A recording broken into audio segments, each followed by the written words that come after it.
ಈ ಹೊಸ ಪಯಣದಲ್ಲಿ ಅನನ್ಯಳಿಗೆ ಬೆಂಬಲವಾಗಿ ನಿಂತವಳು ರಾಘವೇಂದ್ರ ರಾವ್ ಅವರ ಮಗಳು ಮೇಘನಾ ಅದೇ ಕಂಪನಿಯಲ್ಲಿ ಮಾರ್ಕೆಟಿಂಗ್ ಹೆಡ್ ಆಗಿ ಜವಾಬ್ದಾರಿ ವಹಿಸಿಕೊಂಡಿದ್ದಳು.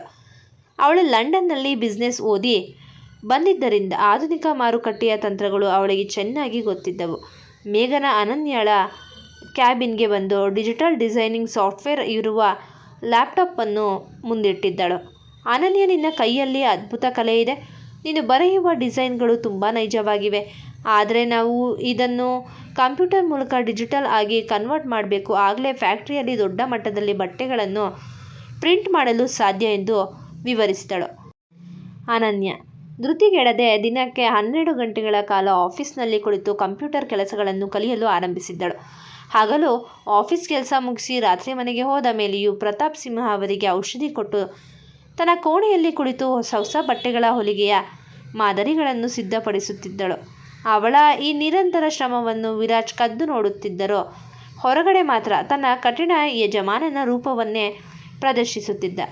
ಅತ್ತ ಅನನ್ಯಳನ್ನು ಮನೆ ಬಿಟ್ಟು ಕಳುಹಿಸಿದ ತಾಯಿ ಸುಮಿತ್ರಾ, ಅಕ್ಕ ರಶ್ಮಿ ಮತ್ತು ತಮ್ಮ ವಿಕ್ರಮ್ ತೀವ್ರ ಆರ್ಥಿಕ ಬಿಕ್ಕಟ್ಟಿಗೆ ಸಿಲುಕಿದ್ದರು. ಸಾಲ ಕೊಟ್ಟಿದ್ದ ಲೇವಾದೇವಿಗಾರರು ದಿನವೂ ಅವರ ಮನೆ ಬಾಗಿಲಿಗೆ ಬಂದು ಅವ್ಯಾಚ ಪದಗಳಿಂದ ಬೈಯುತ್ತಿದ್ದರು. ಒಂದು ದಿನ ಸಾಲಗಾರ ರೌಡಿಗಳು ಅವರ ಮನೆಗೆ ನುಗ್ಗಿ ಒಳಗಿದ್ದ ಟಿವಿ, ಸೋಫಾ ಮತ್ತು ರಶ್ಮಿಯ ಕೆಲವು ಒಡವೆಗಳನ್ನು ಬಲವಂತವಾಗಿ ಕಿತ್ತುಕೊಂಡು ಹೋದರು.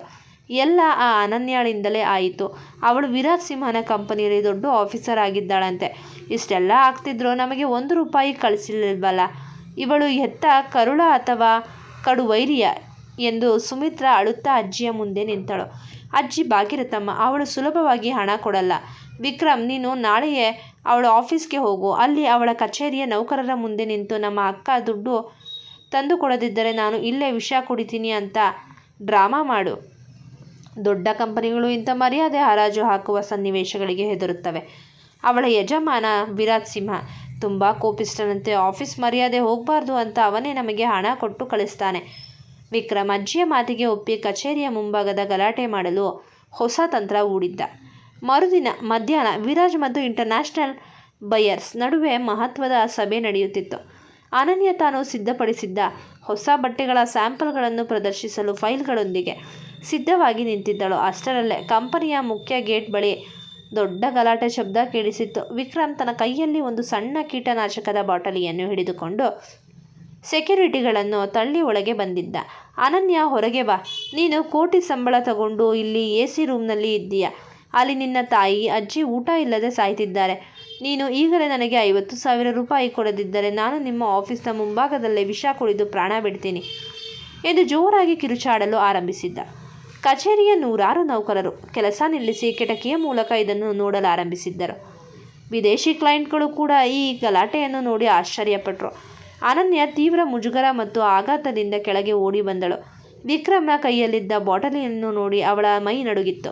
ವಿಕ್ರಮ್, ಸಾಕು ಮಾಡು. ಇದು ನನ್ನ ಕೆಲಸದ ಜಾಗ. ನಿನಗೆ ಹಣ ಬೇಕಿದ್ದರೆ ಮನೆಗೆ ಬಂದು ಕೇಳಬೇಕಿತ್ತು. ಇಲ್ಲಿ ಯಾಕೆ ಮರ್ಯಾದೆ ತೆಗಿತಿದ್ದೀಯಾ ಎಂದಳು ಕಣ್ಣೀರು ಹಾಕುತ್ತಾ. ಮನೆಗೆ ಬಂದರೆ ನೀನು ದುಡ್ಡು ಕೊಡ್ತೀಯಾ? ಈಗಲೇ ನಿನ್ನ ಯಜಮಾನನಿಗೆ ಹೇಳಿ ದುಡ್ಡು ಕೊಡಿಸು ಎಂದು ವಿಕ್ರಮ್ ಜೋರಾಗಿ ಕೂಗಿದ. ಅಷ್ಟರಲ್ಲೇ ಲಿಫ್ಟ್ನಿಂದ ಹೊರಬಂದ ವಿರಾಜ್. ಪ್ರತಾಪ್ ಸಿಂಹನ ಮುಖ ಕೆಂಡವಾಗಿತ್ತು. ಬಿಸ್ನೆಸ್ ಮೀಟಿಂಗ್ ಹಾಳಾಗಿದ್ದಕ್ಕೆ ಅವನ ಕೋಪ ನೆತ್ತಿಗೇರಿತ್ತು. ಅವನು ವೇಗವಾಗಿ ಹೆಜ್ಜೆ ಇಟ್ಟು ವಿಕ್ರಮ್ನ ಮುಂದೆ ಬಂದು ನಿಂತ. ಯಾರಿವನು? ವಿರಾಜ್ ಧ್ವನಿ ಇಡೀ ಆವರಣದಲ್ಲಿ ಪ್ರತಿಧ್ವನಿಸಿತ್ತು. ವಿಕ್ರಮ್ ವಿರಾಜ್ನನ್ನು ನೋಡಿ ಸ್ವಲ್ಪ ಹೆದರಿದರು. ಸರ್, ನಾನು ಅನನ್ಯಳ ತೆಮ್ಮ. ಅವಳು ನಮಗೆ ಮೋಸ ಮಾಡಿ ಎಂದು ಹೇಳಲು ಹೋಗುವಷ್ಟರಲ್ಲಿ ವಿರಾಜ್ ಅವನ ಕೈಯಲ್ಲಿದ್ದ ಬಾಟಲಿಯನ್ನು ಒಂದೇ ಏಟಿಗೆ ಕಿತ್ತುಕೊಂಡು ದೂರ ಎಸೆದ. ನನ್ನ ಆಫೀಸ್ ಮುಂದೆ ನಿಂತು ನನಗೆ ಬ್ಲ್ಯಾಕ್ಮೇಲ್ ಮಾಡ್ತಿದ್ದೀಯಾ? ಸೆಕ್ಯೂರಿಟಿ, ಇವನನ್ನು ತಕ್ಷಣವೇ ಪೊಲೀಸರಿಗೆ ಒಪ್ಪಿಸಿ. ಕಂಪನಿಯ ಆವರಣದಲ್ಲಿ ಅತಿಕ್ರಮ ಪ್ರವೇಶ ಮತ್ತು ಆತ್ಮಹತ್ಯೆಯ ನಾಟಕ ಆಡಿ ಬಿಸ್ನೆಸ್ಗೆ ನಷ್ಟ ಉಂಟು ಮಾಡಿದ ಆರೋಪದ ಮೇಲೆ ಇವನನ್ನು ಜೈಲಿಗೆ ಕಳಿಸಿ. ಇವನಿಗೆ ಯಾವುದೇ ಬೇಲ್ ಸಿಗದ ಹಾಗೆ ನಮ್ಮ ಲೀಗಲ್ ಟೀಮ್ಗೆ ಹೇಳಿ ಎಂದು ಕಟುವಾಗಿ ಆಜ್ಞಾಪಿಸಿದ್ದ. ಸೆಕ್ಯೂರಿಟಿಗಳು ವಿಕ್ರಮ್ನನ್ನು ಗಟ್ಟಿಯಾಗಿ ಹಿಡಿದುಕೊಂಡು ಪೊಲೀಸ್ ಜೀಪ್ನೊಳಗೆ ತಳ್ಳಿದ್ದರು. ವಿಕ್ರಮ್ ಗಾಬರಿಯಿಂದ ಅಕ್ಕ, ನನ್ನನ್ನು ಉಳಿಸು ಎಂದು ಕಿರುಚಿದರೂ ಅನನ್ಯ ಮೌನವಾಗಿ ನಿಂತಿದ್ಲು. ಸ್ವಂತ ತಮ್ಮನೇ ತನ್ನ ಬದುಕನ್ನು ನಾಶ ಮಾಡಲು ಬಂದಾಗ ಅವಳು ಯಾರ ಪರವಾಗಿ ನಿಲ್ಲಬೇಕು? ವಿರಾಜ್ ಅನನ್ಯಳ ಕಡೆಗೆ ತಿರುಗಿದ. ಅವನ ಕಣ್ಣುಗಳಲ್ಲಿ ಯಾವುದೇ ಕರುಣೆ ಇರಲಿಲ್ಲ. ಅನನ್ಯ, ನಾನು ನಿನಗೆ ಮೊದಲೇ ಎಚ್ಚರಿಕೆ ನೀಡಿದ್ದೆ. ನಿನ್ನ ಕೌಟುಂಬಿಕ ದರಿದ್ರ ನನ್ನ ಬಿಸ್ನೆಸ್ಗೆ ಅಡ್ಡಿಯಾಗಬಾರ್ದು ಎಂದು. ಇವತ್ತಿನ ಗಲಾಟೆಯಿಂದ ನನ್ನ ಇಂಟರ್ನ್ಯಾಷನಲ್ ಕ್ಲೈಂಟ್ಸ್ ಮುಂದೆ ಕಂಪನಿಯ ಮರ್ಯಾದೆ ಹೋಗಿದೆ. ನಿನ್ನ ಫ್ಯಾಮಿಲಿ ಡ್ರಾಮಾಗಳನ್ನು ನಿಲ್ಲಿಸಲು ನಿನಗೆ 2 ದಿನ ಸಮಯ ಕೊಡ್ತೀನಿ. ಇಲ್ದಿದ್ರೆ ನಿನ್ನ ಪ್ರಾಜೆಕ್ಟ್ ಎಷ್ಟೇ ಚೆನ್ನಾಗಿದ್ರೂ ನಿನ್ನನ್ನು ಕೆಲಸದಿಂದ ಶಾಶ್ವತವಾಗಿ ತೆಗೆದು ಹಾಕ್ತೇನೆ. ನನಗೆ ಬಿಸ್ನೆಸ್ ಮುಖ್ಯ, ವ್ಯಕ್ತಿಗಳಲ್ಲ ಎಂದು ಕಟುವಾಗಿ ಹೇಳಿ ತನ್ನ ಕ್ಯಾಬಿನ್ ಒಳಗೆ ಹೊರಟು ಹೋದ. ಅನನ್ಯ ತನ್ನ ಕಣ್ಣೀರನ್ನು ಒರೆಸಿಕೊಂಡಳು. ವಿರಾಜ್ನ ಕಟು ಸ್ವಭಾವ ಮತ್ತು ಕಾರ್ಪೊರೇಟ್ ಪ್ರಪಂಚದ ಕ್ರೂರ ವಾಸ್ತವ ಅವಳಿಗೆ ಅರ್ಥವಾಗಿತ್ತು. ಇಲ್ಲಿ ಕೇವಲ ಶ್ರಮ ಮತ್ತು ಫಲಿತಾಂಶಕ್ಕೆ ಮಾತ್ರ ಬೆಲೆ, ಕಣ್ಣೀರಿಗೆ ಯಾವುದೇ ಸ್ಥಾನವಿಲ್ಲ. ಅವಳು ತನ್ನ ಕ್ಯಾಬಿನ್ಗೆ ಮರಳಿ ಮುಂದಿನ ಹೋರಾಟಕ್ಕೆ ಸಿದ್ಧಳಾದಳು. ಕಚೇರಿಯಲ್ಲಿ ತಮ್ಮ ವಿಕ್ರಮ್ನ ಬಂದು ಮಾಡಿದ ಗಲಾಟೆ ಮತ್ತು ಯಜಮಾನ ವಿರಾಜ್ ಪ್ರತಾಪ್ ಸಿಂಹ ನೀಡಿದ ಕಟು ಎಚ್ಚರಿಕೆ ಅನನ್ಯಳ ಮನಸ್ಸನ್ನು ಸಂಪೂರ್ಣವಾಗಿ ಜರ್ಜಿತಗೊಳಿಸಿತ್ತು. ತನ್ನ ಸ್ವಂತ ರಕ್ತವೇ ತನ್ನನ್ನು ಬದುಕಲು ಬಿಡ್ತಿಲ್ಲ, ಪ್ರತಿ ಹಂತದಲ್ಲೂ ತನ್ನ ಸ್ವಾಭಿಮಾನಕ್ಕೆ ಕಲ್ಲು ಹಾಕುತ್ತಿದೆ ಎಂಬ ಸತ್ಯ ಅವಳಿಗೆ ಅರಗಿಸಿಕೊಳ್ಳಲು ಸಾಧ್ಯವಾಗ್ತಿರಲಿಲ್ಲ. ದಿನವಿಡೀ ಕಚೇರಿಯಲ್ಲಿ ಮೌನವಾಗಿ ಕೆಲಸ ಮುಗಿಸಿದ ನಂತರ ಅನನ್ಯ ರಾತ್ರಿ ಮನೆಗೆ ಬಂದಾಗಲೂ ಯಾರೊಂದಿಗೂ ಮಾತನಾಡ್ತಿರಲಿಲ್ಲ. ಮರುದಿನ ಮುಂಜಾನೆ ವಿರಾಜ್ ಕಚೇರಿಗೆ ಹೊರಡಲು ಸಿದ್ಧನಾಗಿ ಹಜಾರಕ್ಕೆ ಬಂದಾಗ ಅನನ್ಯ ಅಲ್ಲಿ ನಿಂತಿದ್ದಳು. ಅವಳ ಕೈಯಲ್ಲಿ ಒಂದು ಸಣ್ಣ ಬ್ಯಾಗ್ ಇತ್ತು. ವಿರಾಜ್ ಅವಳನ್ನು ನೋಡಿ ಹುಬ್ಬುಗಂಟಿಕ್ಕಿದ್ದ. ಏನು ಇದೆಲ್ಲ? ಆಫೀಸ್ನಲ್ಲಿ ಅಷ್ಟು ದೊಡ್ಡ ಪ್ರಾಜೆಕ್ಟ್ ನಡೀತಿದೆ, ಈಗ ಎಲ್ಲೋ ಹೊರಟಿದ್ದೀಯಾ ಎಂದು ಕಟುವಾಗಿ ಕೇಳಿದ. ಅನನ್ಯ ತಲೆ ತಗ್ಗಿಸಿ, ಸರ್, ಇವತ್ತು ಒಂದು ದಿನ ನನಗೆ ರಜೆ ಬೇಕು. ನಾನು ನನ್ನ ಹಳೆಯ ಊರಿಗೆ ಹೋಗಬೇಕು.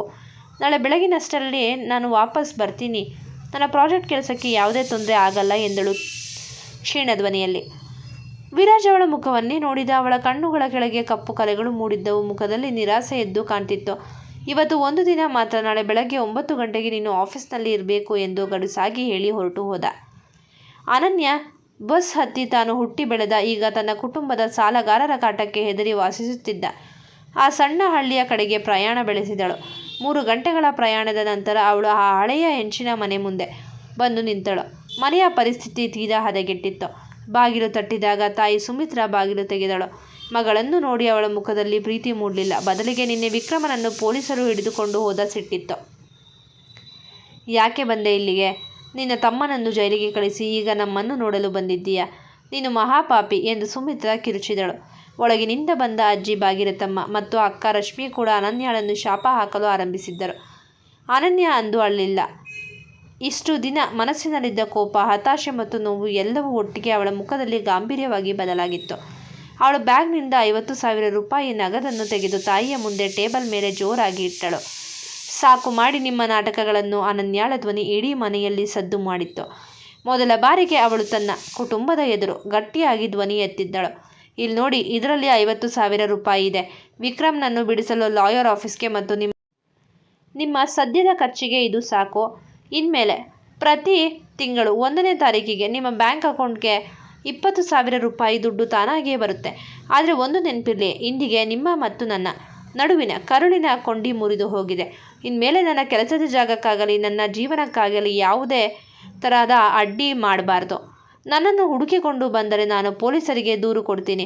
ಇದು ನನ್ನ ಕೊನೆಯ ಮಾತು ಎಂದು ಕಟುವಾಗಿ ಹೇಳಿದಳು.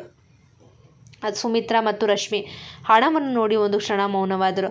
ಹಾಗೆ ಅವರಿಗೆ ಆ ದುಡ್ಡೇ ಹೆಚ್ಚಾಗಿತ್ತು. ಇಬ್ಬರ ಮುಖದಲ್ಲಿ ಖುಷಿ ಮೂಡಿತ್ತು. ಅನನ್ಯಾಳ ಕಣ್ಣುಗಳಲ್ಲಿದ್ದ ಆ ಉರಿ ಮತ್ತು ದೃಢತೆಯನ್ನು ನೋಡಿ ಅವರಿಗೆ ಮತ್ತೆ ಮಾತನಾಡುವ ಧೈರ್ಯ ಬರಲಿಲ್ಲ. ಅನನ್ಯ ಅಲ್ಲಿ ಒಂದು ಕ್ಷಣವೂ ನಿಲ್ಲದೆ ಅದೇ ರಾತ್ರಿ ಬೆಂಗಳೂರಿಗೆ ಮರಳುವ ಬಸ್ ಹತ್ತಿದ್ದಳು. ಬಸ್ನ ಕಿಟಕಿಯ ಪಕ್ಕ ಕುಳಿತು ಅವಳು ಜೋರಾಗಿ ಅತ್ತಳು. ತಾನು ಹೆತ್ತ ತಾಯಿಯನ್ನೇ ಸಂಪೂರ್ಣವಾಗಿ ಕಳೆದುಕೊಂಡ ನೋವು ಅವಳನ್ನು ಹಿಂಡಿ ಹಿಪ್ಪೆ ಮಾಡಿತ್ತು. ರಾತ್ರಿ 11 ಗಂಟೆಯಾಗಿತ್ತು. ಇಡೀ ಬೆಂಗಳೂರು ನಗರ ಮೌನವಾಗಿತ್ತು. ವಿರಾಜ್ ಪ್ರತಾಪ್ ಸಿಂಹನ ಬೃಹತ್ ಬಂಗಲೆಯ ಮುಂಭಾಗಕ್ಕೆ ಆಟೋ ಬಂದು ನಿಂತಿತ್ತು. ಅನನ್ಯ ಆಟೋದಿಂದ ಇಳಿದು ಒದ್ದೆಯಾದ ಕಣ್ಣುಗಳನ್ನು ಒರೆಸಿಕೊಂಡು ಗೇಟ್ ದಾಟಿ ಒಳಗೆ ಬಂದಳು. ಅವಳು ಕಾಲಿಡುತ್ತಿದ್ದಂತೆ ಬಂಗಲೆಯ ಮುಖ್ಯ ಬಾಗಿಲು ತಾನಾಗಿಯೇ ತೆರೆಯಿತು. ಅಲ್ಲಿ ಸ್ವತಃ ವಿರಾಜ್ ಪ್ರತಾಪ್ ಸಿಂಹ ನಿಂತಿದ್ದ. ಇಷ್ಟು ವರ್ಷಗಳ ಇತಿಹಾಸದಲ್ಲಿ ವಿರಾಜ್ ಬೇರೆ ಯಾರಿಗಾಗಿಯೂ ಬಾಗಿಲು ತೆರೆದವನಲ್ಲ. ಅನನ್ಯ ಗಾಬರಿಯಿಂದ, ಸಾರಿ ಸರ್, ತಡವಾಯಿತು ಎಂದಳು ತಲೆ ತಗ್ಗಿಸಿ. ವಿರಾಜ್ ಅವಳಿಗೆ ಯಾವುದೇ ಬೈಗುಳ ನೀಡಲಿಲ್ಲ. ಬದಲಿಗೆ ಅವಳ ಅತ್ತ ಮುಖ, ಕೆಂಪಗಾಗಿದ್ದ ಕಣ್ಣುಗಳು ಮತ್ತು ದಣಿದಿದ್ದ ದೇಹವನ್ನು ನಿಶಬ್ದವಾಗಿ ಗಮನಿಸಿದ್ದ. ಹೆಣ್ಣು ಮಕ್ಕಳ ಕಣ್ಣೀರು ಎಂದರೆ ಅವನು ನಾಟಕ ಅಂದುಕೊಳ್ತಿದ್ದ ವಿರಾಜ್ಗೆ ಅನನ್ಯಾಳ ಈ ಮೌನ ಮತ್ತು ನೋವನ್ನು ನೋಡಿ ಒಳಗಿನಿಂದ ಏನೋ ಕಷ್ಟವಾಗಿತ್ತು.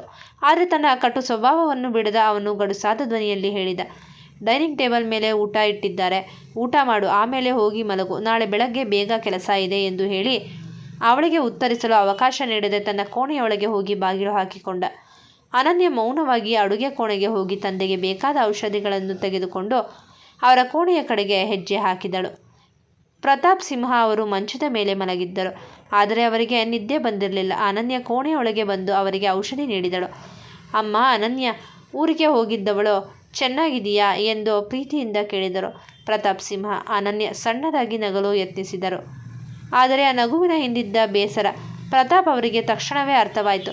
ಯಾಕಮ್ಮ ಮುಖ ಇಷ್ಟು ಸಣ್ಣದಾಗಿದೆ, ಕಣ್ಣುಗಳು ಯಾಕೆ ಹೀಗಿವೆ ಎಂದು ಕೇಳಿದರು. ಅನನ್ಯ ಏನೂ ಹೇಳದೆ, ಏನೂ ಇಲ್ಲ ಅಂಕಲ್, ಜಸ್ಟ್ ಸುಸ್ತಾಗಿದೆ ಎಂದು ಹೇಳಿ ಅಲ್ಲಿಂದ ಹೊರಟು ಹೋದಳು. ಅನನ್ಯ ಹೋದ ತಕ್ಷಣವೇ ಪ್ರತಾಪ್ ಸಿಂಹ ಅವರು ವಿರಾಜ್ನನ್ನು ತನ್ನ ಕೋಣೆಗೆ ಕರೆಸಿದರು. ಪ್ರತಾಪ್ ಸಿಂಹ ಅವರು ಮಂಚದ ಮೇಲೆ ಗಂಭೀರವಾಗಿ ಕುಳಿತಿದ್ದರು. ಅವರ ಮುಖದಲ್ಲಿ ಎಂದೂ ಕಾಣದ ನಿರ್ಧಾರವೊಂದು ಎದ್ದು ಕಾಣ್ತಿತ್ತು. ವಿರಾಜ್ ತನ್ನ ತಂದೆಯ ಮಂಚದ ಪಕ್ಕ ಬಂದು ಕುಳಿತಾಗ ಕೋಣೆಯಲ್ಲಿದ್ದ ಮೌನ ಅವನಿಗೇನೋ ಹೊಸ ಬಿರುಗಾಳಿಯ ಮುನ್ಸೂಚನೆ ನೀಡುವಂತಿತ್ತು. ವಿರಾಜ್ ಪ್ರತಾಪ್ ಸಿಂಹ ಅವರ ಧ್ವನಿ ನಡುಗುತ್ತಿದ್ದರು. ಅದರಲ್ಲಿ ಕಠಿಣತೆ ಇತ್ತು. ನಾನು ನನ್ನ ಬದುಕಿನ ಕೊನೆಯ ದಿನಗಳಲ್ಲಿದ್ದೀನಿ. ಪಾರ್ಶ್ವವಾಯು ಬಂದು ನಾನು ಕೇವಲ ಒಂದು ವೀಲ್ಚೇರ್ ಒಳಗೆ ಬಿದ್ದಾಗ ದುಡ್ಡಿಗಾಗಿ ಬಂದ ಕೆಲಸಗಾರರನ್ನು ನೋಡಿದ್ದೇನೆಯೇ ಹೊರತು ಯಾರಲ್ಲೂ ಮಮತೆ ಕಾಣಲಿಲ್ಲ. ಆದರೆ ಈ ಅನನ್ಯ, ಅವಳು ಯಾರು, ಏನು ಎಂಬುದು ನನಗೆ ಗೊತ್ತಿಲ್ಲ. ಆದರೆ ಅವಳು ನನ್ನನ್ನು ನೋಡಿಕೊಂಡ ರೀತಿ, ಆ ಮಗುವಿನ ಕಣ್ಣಲ್ಲಿರುವ ಪ್ರಾಮಾಣಿಕತೆ ನನಗೆ ಗೊತ್ತು. ಅವಳಿಗೆ ಈ ಮನೆಯಲ್ಲಿ ಒಂದು ಹಕ್ಕಿರಬೇಕು. ವಿರಾಜ್ ತಣ್ಣಗೆ ಕೇಳಿದ. ಏನು ಮಾಡಬೇಕು ಅಂತಿದ್ದೀರಾ ಅಪ್ಪ? ಅವಳಿಗೆ ಎಷ್ಟು ಹಣ ಬೇಕೋ, ಎಷ್ಟು ಸಂಬಳ ಬೇಕೋ ಅಷ್ಟನ್ನು ಕೊಡಲು ನಾನು ಸಿದ್ಧನಿದ್ದೇನೆ. ಬಿಸ್ನೆಸ್ನಲ್ಲೂ ಅವಳಿಗೆ ಒಳ್ಳೆಯ ಸ್ಥಾನ ನೀಡಿದ್ದೇನೆ.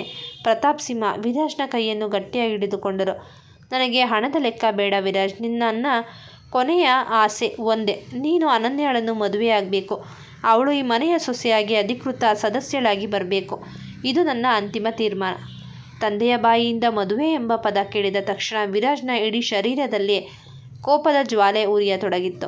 ಹೆಣ್ಣು ಜನ್ಮವನ್ನೇ ದ್ವೇಷಿಸುವ ಪ್ರೀತಿ ಮದುವೆ ಎನ್ನುವುದು ಬರೀ ನಾಟಕ ಎಂದು ನಂಬಿರುವ ಅವನಿಗೆ ತಂದೆಯ ಈ ಮಾತು ದೊಡ್ಡ ಆಘಾತ ನೀಡಿತು.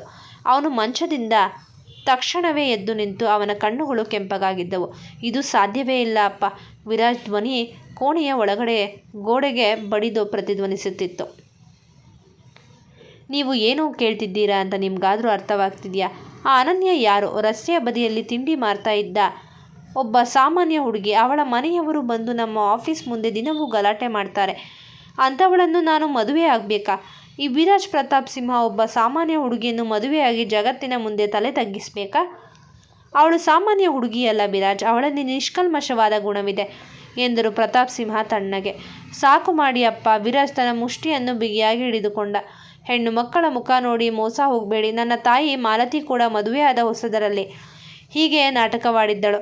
ಕೊನೆಗೆ ನಮ್ಮ ಆಸ್ತಿ ಹೋದ ತಕ್ಷಣ ನಿಮ್ಮನ್ನು ಈ ವೀಲ್ ಚೇರ್ ಮೇಲೆ ತಳ್ಳಿ ಬೇರೆಯವನ ಜೊತೆ ಓಡಿ ಹೋದಳು. ಹೆಣ್ಣು ಮಕ್ಕಳ ಎಂದರೆ ಬರೀ ಸ್ವಾರ್ಥಿಗಳು. ಈ ಜಗತ್ತಿನಲ್ಲಿ ಯಾವುದೇ ಹೆಣ್ಣು ನನ್ನ ಬದುಕಿನೊಳಗೆ ಹೆಂಡತಿಯಾಗಿ ಬರಲು ನಾನು ಬಿಡುವುದಿಲ್ಲ. ನಿಮ್ಮ ಈ ಆಸೆಯನ್ನು ನಾನು ಜೀವ ಇರುವವರೆಗೂ ಒಪ್ಪಲ್ಲ ಎಂದು ಕಟುವಾಗಿ ಕೂಗಿದ್ದ.